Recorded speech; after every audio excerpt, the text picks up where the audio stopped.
Hi hello friends, எல்லாருக்கும் வணக்கம். இப்போ அது என்ன ஈவினிங் டைம் மழை வர மாதிரி இருக்கிறதுனால நான் கோழிக்கு அரிசி போட ஆரம்பிச்சிட்டேன். அப்புறமா ஹேட்சில் இருக்கிற கோழிங்களுக்கு அரிசி வச்சுட்டு அப்புறம் தண்ணியும் வச்சுட்டு மாட்டுக்கும் தீனி போட ஆரம்பிச்சிட்டேன்.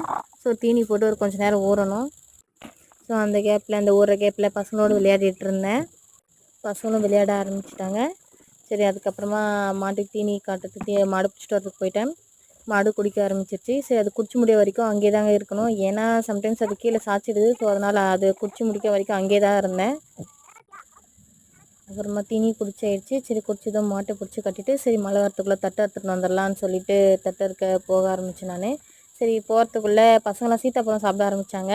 அவங்க எல்லாம் சாப்பிட்டு கடைசி எனக்கு ஒரு அரைப்பழம் கொடுத்தாங்க. அந்த அரைப்பழத்தை கையில் எடுத்துன்னு சரி மாட்டுக்கு அப்படியே சாப்பிட்டுட்டே போயிட்டு தட்டை எடுத்துகிட்டு வந்துடலான்னு சொல்லிட்டு தட்டை இருக்க போயிட்டேன். ஸோ மழை கொஞ்சம் கிட்டக்கிட்ட வர மாதிரி ஆயிடுச்சு. கடன்னு தட்டெல்லாம் அறுத்துட்டு மாட்டுக்கு எடுத்துன்னு போய் போட்டுட்டு இருந்தேன். அந்த கேப்பில் எங்கள் மாமியார் வந்து எங்களுக்கு பப்பாயா பழம் அறுக்க ஆரம்பிச்சிட்டாங்க எல்லாருக்கும். சரி, எல்லாம் பசங்க நாங்கள் எல்லாருமே பப்பாளி பழம் சாப்பிட ஆரம்பிச்சிட்டோம். Thank you friends.